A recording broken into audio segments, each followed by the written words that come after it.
Kuliah zaman sekarang itu rasanya susah ya dibayangkan kalau kita nggak punya laptop. Karena kita pakai laptop itu untuk hampir segala hal. Dari ikut kuliah itu sendiri, lalu ngerjain tugas, untuk bikin jadwal, urusan administrasi. Itu semuanya harus kita kerjakan lewat komputer. Tapi, apa kalian tahu kalau kalian itu udah punya laptop, kalian itu bisa loh dapat penghasilan sampingan. Apa aja penghasilan sampingan yang memungkinkan kalau kita sudah punya laptop? Saya Julian Pratekno. Ini adalah rekomendasi saya untuk pekerjaan sampingan yang bisa kalian lakukan sebagai mahasiswa kalau kalian sudah punya laptop. Rekomendasi pertama dari saya adalah kerja bareng alumni muda atau dosen.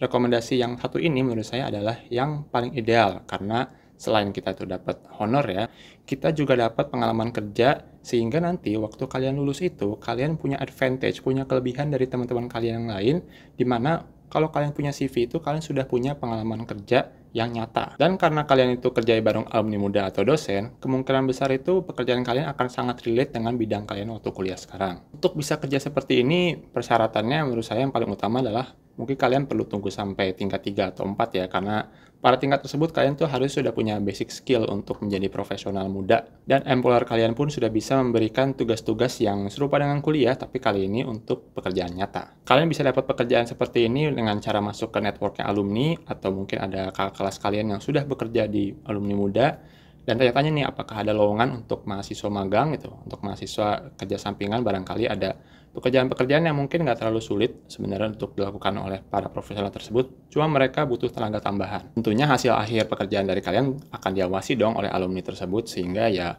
tenang aja, jadi kalaupun kalian salah waktu bekerja ya itu proses pembelajaran lah, jadi tenang aja, yang penting semangat belajarnya, lalu semangat juga ngerjain tugasnya. Kenapa saya sebut secara spesifik alumni muda? Karena kemungkinan besar alumni muda itu ya mungkin nggak muda-muda amat lah, udah lulus 5 atau 6 tahun. Mereka itu sudah mulai dapat proyek-proyek yang bisa dipercayakan kepada mereka dari pemerintah, swasta, atau ya pihak lainnya. Hanya saja mereka nggak cukup tenaga untuk mengerjakan semua pekerjaan, semua proyek yang datang kepada mereka itu sendiri, sehingga mereka butuh tenaga bantuan ya yang bisa dilatih, tapi honornya itu ya nggak selevel expert ya, dimana karena judul juga alumni muda mungkin mereka belum sekaya orang yang sudah lulus 10 atau 20 tahun sejak mereka lulus. Nah, sekarang apa hubungan dengan laptop pribadi? Begini, jadi di dunia yang ideal itu ya mungkin kalau kalian kerja itu harusnya kalian dapat tool dari kantor kalian lah, dapat komputer, desktop, dapat laptop, atau dapat peralatan lainnya yang memungkinkan kalian untuk bisa bekerja secara optimal. Tapi ya dunia ini tidak ideal, jadi beberapa employer itu memang mengekspek kalian itu sudah punya alat tersendiri untuk bantu pekerjaan mereka ya. Sehingga kalau kalian punya laptop, tentunya kalian sudah mulai bisa bantu-bantu alumni-alumni muda tersebut, sehingga kalian bisa mulai bekerja dan membangun karir kalian bahkan sebelum lulus. Ya mungkin kalau kalian nanti sudah lulus, kalian bisa menciptakan iklim kerjasama yang lebih baik, di mana kalau kalian rekrut itu kalian bisa ngasih komputer sebagai tool bagi mereka yang kalian rekrut untuk bekerja. Rekomendasi kedua dari saya adalah video editor. Kalau kalian belum nyadar nih, sekarang itu kan ya zamannya video.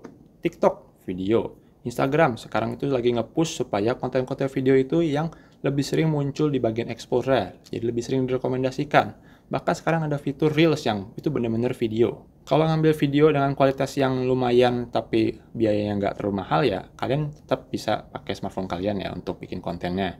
Tapi begitu soal ngedit, kalau kalian tuh sudah melangkah lebih jauh dari sekedar crop-cropan aja, sudah mulai ngasih efek, color grading, lalu ngasih picture and picture, sudah banyak tracknya pada ngedit ya, itu kalian sudah mulai butuh yang namanya PC, bentuknya bisa laptop, bisa desktop, agar kalian benar-benar bisa bekerja secara optimal. Kalau kalian nggak bisa video editing, tapi kalian sudah punya laptop, kalian sudah bisa mulai ya namanya belajar video editing dikit-dikit. Kalau kalian itu masih pemula, saya menyarankan agar kalian itu pakainya yang gratisan tapi masih powerful. Misalnya dalam hal ini saya merekomendasikan Shortcut, di mana fitur-fiturnya menurut saya itu sudah sangat-sangat memadai untuk video editing basic, jadi crop-cropan, lalu beberapa track sekaligus, lalu juga ngasih efek, transisi, ngasih title, dan sebagainya.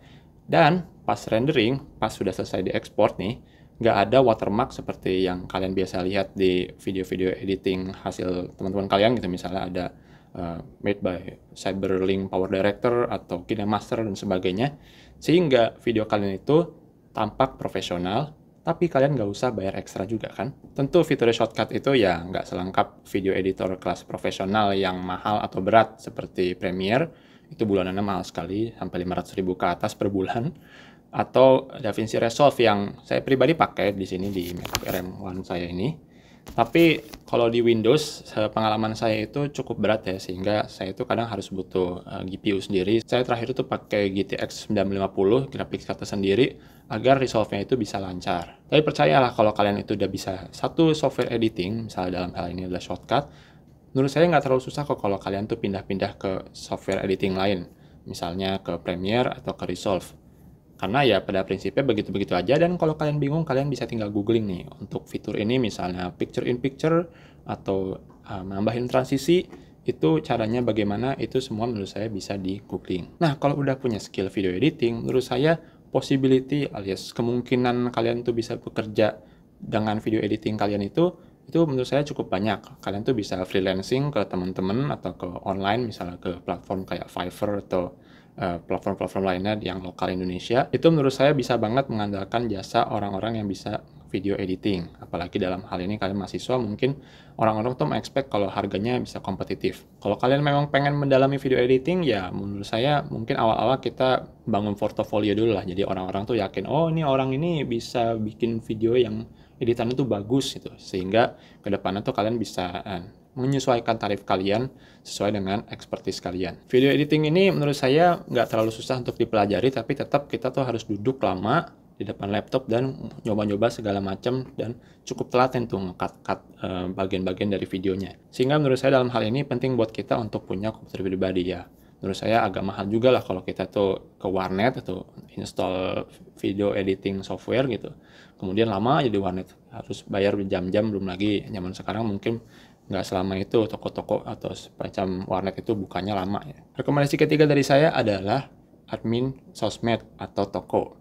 Dimana kalau tadi video editor adalah tugasnya ngolah video supaya layak untuk tampil, untuk admin ini tugasnya dia nge-post, lalu balas DM, balas komentar, lalu juga dalam beberapa hal menurut saya cukup sering nih admin sosmed ini diandalkan supaya dia itu rajin nge-post tapi dengan konten teks atau image itu original, sehingga kadang admin sosmed itu juga merangkap sebagai foto editor buat pedagang, selebgram, dan segala macam instansi yang ada di dunia ini.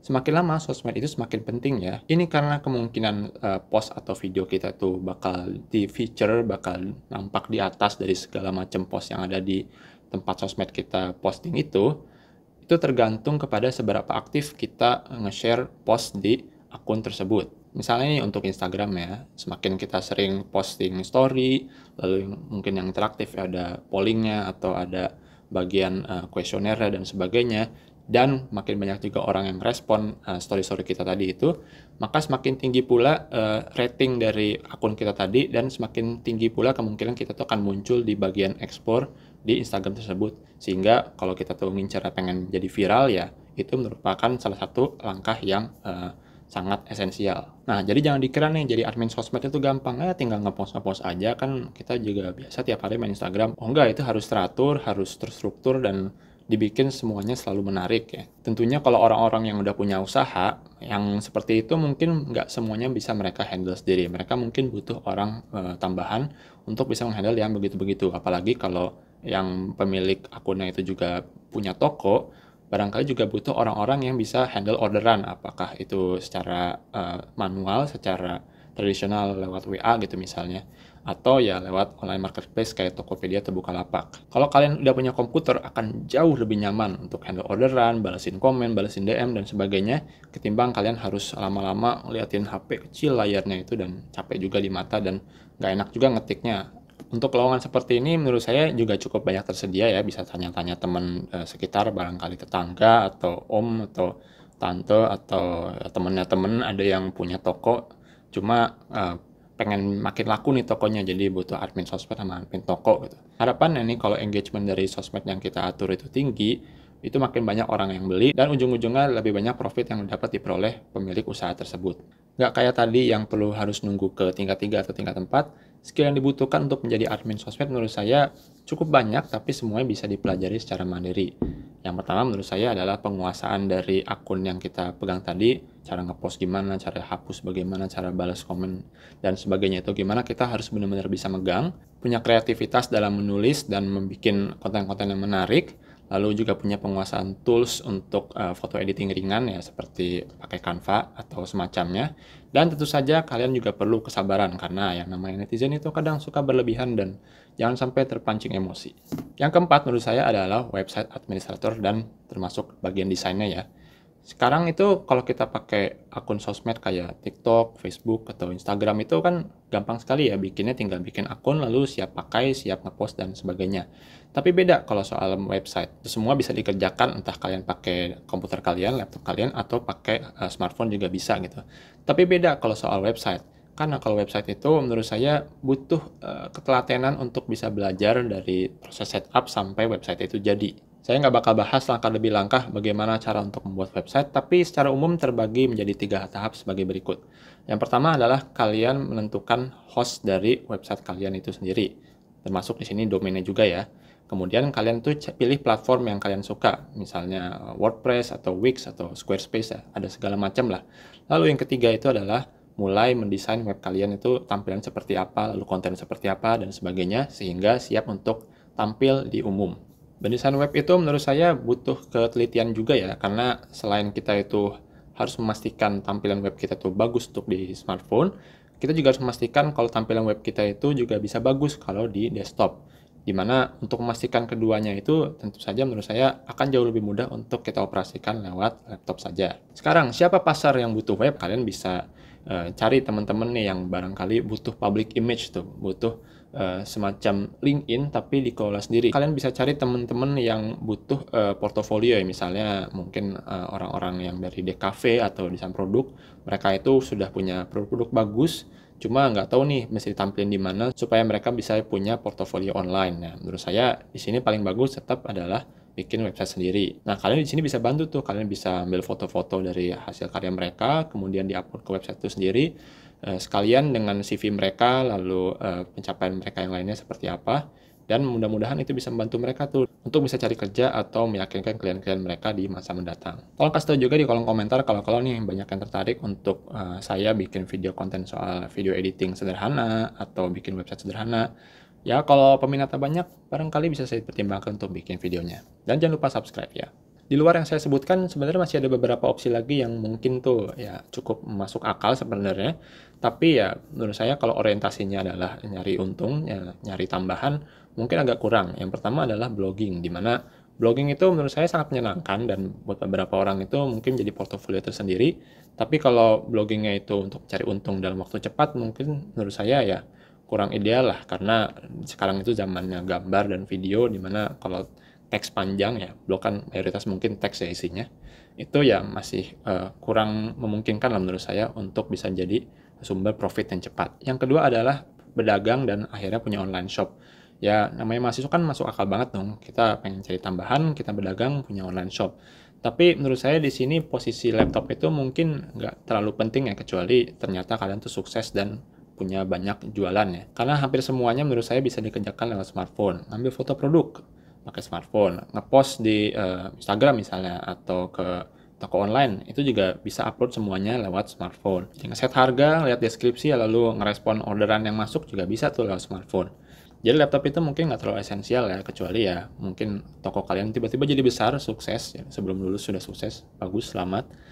Atau ya mungkin kalian tetap butuh laptop, tapi ya terbatas mungkin cuma untuk membuat laporan keuangan dan sebagainya, di mana kepemilikan pribadi laptop itu mungkin nggak terlalu esensial. Oke, demikian aja video rekomendasinya, mudah-mudahan bermanfaat dan bisa bikin kalian semakin semangat nih untuk memanfaatkan laptop kalian itu sebaik-baiknya, karena percayalah banyak sekali opportunity, banyak sekali kesempatan yang bisa kalian peroleh kalau kalian tuh sudah punya komputer pribadi. Yang namanya gadget teknologi terbaru itu ya nggak cuma smartphone lah, meskipun mungkin kalian sehari-hari pakai smartphone semua ya untuk main game atau chatting, sosmed dan sebagainya, seolah semuanya bisa. Padahal namanya layar kecil dan ketiadaan keyboard itu benar-benar sangat membatasi produktivitas. Oke, demikian aja, saya Julian Bertekno. Terima kasih telah menonton.